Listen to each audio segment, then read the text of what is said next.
Hi everyone, I'm Corey, and today we're going to be taking a look at some of the new optimization features available in Unity 6 to optimize your product from PC through to mobile virtual reality. On screen here, we can see we have a demo loaded up, which is from the asset store. It is from the abandoned post-apocalyptic city pack and does not contain any level of detail systems. What we're going to do today is use the new instance resident drawer and the real-time GPU occlusion culling while also adding in some level of detail systems to these barrels, so we're able to do this on our own if it's something you haven't done before. So as you can see, we have about 42 million tries and 17,000 batches on screen just now. Now to highlight, the GPU will be under overhead when there's a significant amount of batches being sent from the CPU to the GPU.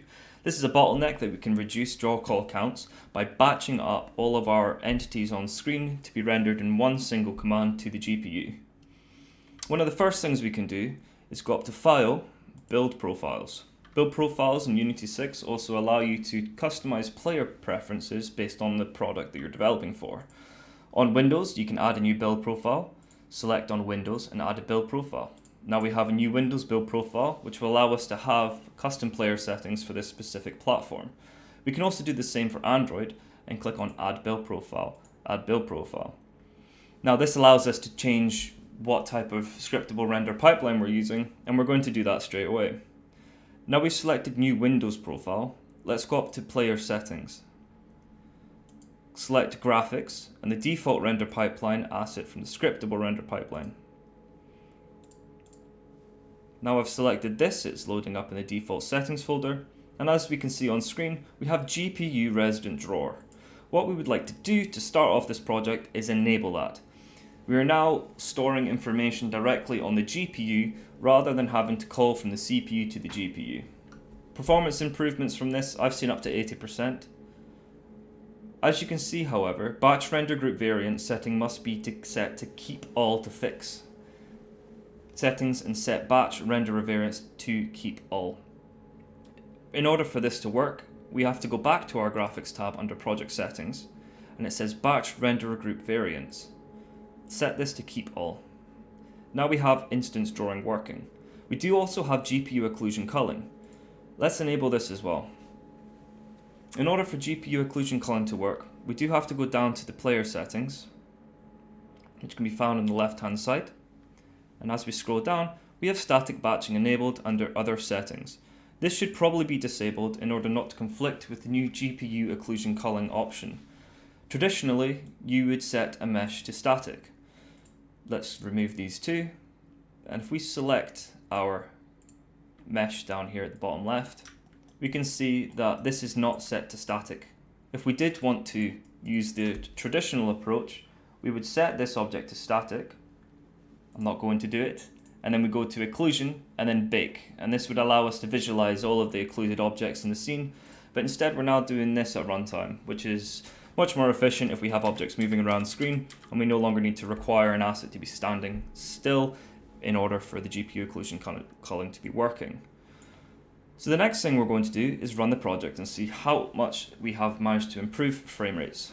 As you can see already, we're at 8.5 million tries in a comparison to what we did have at the start of the project, which was looking at about 50 million. We have an 83 frames a second over the original 63, and we have 2,427 batches versus 23,243. So we're already seeing a significant improvement in fidelity in the game, and we're ready to start on making this look a little bit better. The next thing we're going to do is take a look at the Fidelity FSR, which is Fidelity Super Resolution. It's an upscaling and frame generation technique that's now available. If we go down to build profiles again, select our Windows build profile, go to player settings, go to graphics, and then we'll select our PC render pipeline asset. Now we've selected this, we can go over to our upscaling filter found under quality. As you can see here, there may be some options available to you that you haven't explored before. The Fidelity FX Super Resolution 1.0 is extremely performant and allows you to have higher resolution on screen while rendering from the frame buffer at a lower resolution as we're upscaling it in real time using AMD's FSR. So again, FSR is Fidelity Super Resolution, and it's highly encouraged to explore this option as well if you're finding yourself even more performant heavy with high resolution textures specifically throughout your scene. Now we have selected those two, what we're going to do is close these two again, and we're just going to do a refresh on a level of detail system. Anything rendered outside of the camera inside of our scene, so let's go over and select main camera and zoom out by holding Alt and right clicking. We can see the camera frustum is in the white border here. Anything rendered outside of the camera frustum is not rendered traditionally. However, if we want to render objects inside the camera at different depths from the clipping planes and also different quality, we can also do this through a level of detail group. As you can see, our barrel on the left here is using a high fidelity model, and as we move further away, it snaps to a lower fidelity model before being culled entirely. In order to do this, we select our object of choice. We have a barrel down here. What we're then going to do is select the mesh renderer on the barrel child component, and I've selected this just by selecting the prefab parent, and then under here we have that. What we can do is actually add a component here called LOD group, LOD group.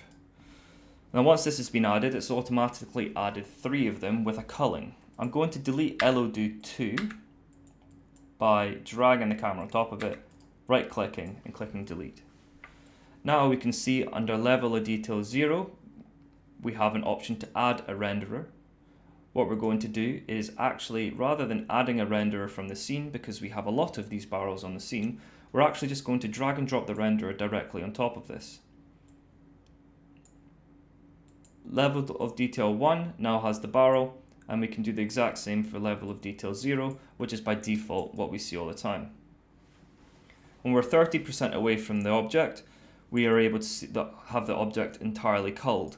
But if we do want to have the barrel replaced at a more similar material to having a complete cull, like a billboard effect, which would be a PNG graphic, what we can actually do is remove the renderer, add a new one, and I'm going to search cylinder, which can be found in our scene. No, it can't because we haven't added it. So what we're going to do is select our object, and we're going to click 3D object, cylinder. What we're going to do is arrange this cylinder into the position that our barrel was, as a cylinder, technically speaking, is a lower mesh count barrel. And if I drag this up there, we can see our barrel under level of detail 1 is not being displayed, and we have level of detail 0, which shows the barrel. And then if we go over to level of detail 1, it's being culled because it's not being added. So what we're now going to do is select on our cylinder and add it to the renderer. Yes, reparent. So now when we bounce between the level of detail 0 and level of detail 1, we're actually transitioning the mesh to displaying a high try and vertex count model, which we're seeing at the bottom left corner is 1148 tries in comparison to the sphere, which is only using 80. And we can adjust this based on the camera distance. So if we wanted the object to be culled about 40% away from the camera, we can see it's culled, and when we're really close to the object, we get its full fidelity. And obviously if you assign this by clicking on the barrel and you apply it to the prefabs, then all the barrels in the scene will adjust, and then we'll have that to it. We'll add that cylinder over to the level of detail group to it. And based off of this, I wanted to just quickly go over a recap of some of the performance indicators using the Unity's profiler. Garbage collector is going to be called frequently if you're inefficient with your memory allocation in the heap and the stack. For example, if we click on play on the scene here, we'll be able to press on the spacebar and spawn a variety of cubes on the scene at runtime. So I'm just going to smash the spacebar here so we have a variety of cubes spawned. Fantastic. And then if I press on pause, we can see by going over to our profiler found in Window, Analysis, Profiler, we have this selection open on our left.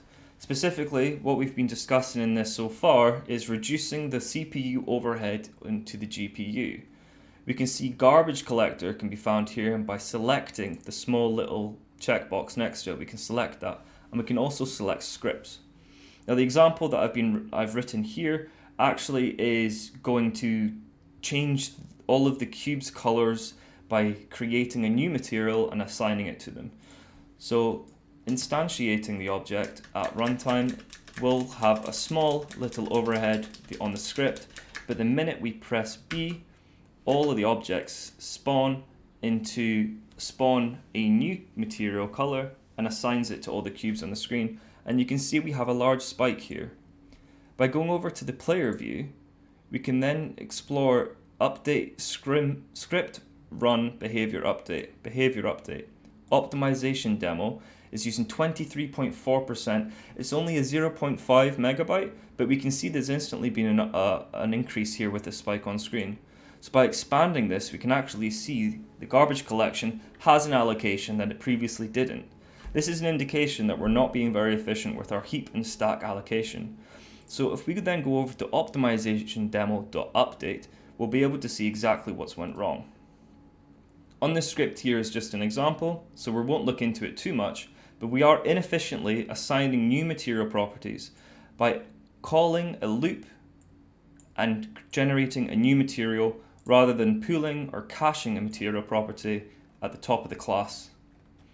This is just one example, but comparatively, anything inside of the update function, you should really be looking at allocating into a static variable that will be around for the lifetime of the class. So with that said, I hope this is useful, and there are new features available based off of the Android and Windows profiles, and I implore you to explore the various options found in the player settings. And another significant improvement could be using GPU, CPU batched. And finally, to close off this tutorial, I wanted to again highlight another feature regarding the particle system. If we right click on the scene and click onto effects and particle system, we can see we're using the particle system on the right hand side of the screen. I'm going to select scene. This particle system is used specifically for CPU bound tasks, as it's not running on the GPU.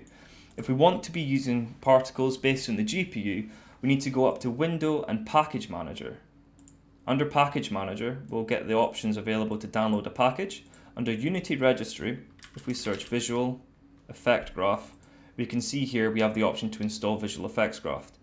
Once you have done that, you'll be able to use particle systems based on the GPU, and there are a variety of tutorials available online for this.